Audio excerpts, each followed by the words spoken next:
Тоа што посетителите го наоѓаат во природно-научен музеј може да изгледа далечна историја, но човекот кој го открил познатиот скелет Луси, Дон Јохансон, вели дека овие стари коски носат длабока порака низ вековите.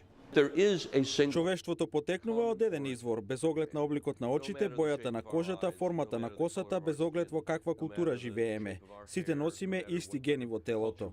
Обединети сме со минатото, обединети сме со овој заеднички почеток. Тоа е идеја која стана уште поважна ако се знае дека луѓето дошле од Африка, што не беше јасно разбрано пред само 40 години. За поголемиот дел на 20-тиот век владееше многу евроцентричен став дека сме се развиле во Европа, каде завршило формирањето на човештвото. Но сега има речиси целосен консензус меѓу академците кои ги проучуваат човековите почетоци, дека потеклото не е од Африка, местото што Дарвин го посочи уште од средината на 1800-тите.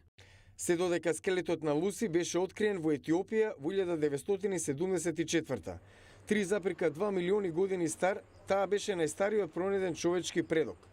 Но покрај пораката за заеднички корени, Луси исто така не внесе во почирокото семејство на примати.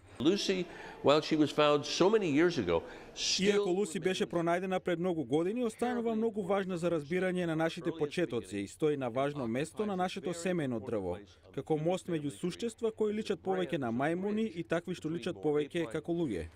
Јохансон вели дека Луси била малку повисока од 1 метар, со лице што личи на мајмун и мал мозок, но таа поседувала и важна човечка способност да оди исправено. Во Луси може да видите како се пробива зрак на човештвото.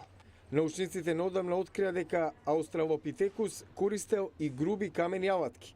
Тоа е нешто што и нашите пратучеди, човеколики мајмуни и шимпанза може да го прават, но кое се уште не е вообичаено во природниот свет.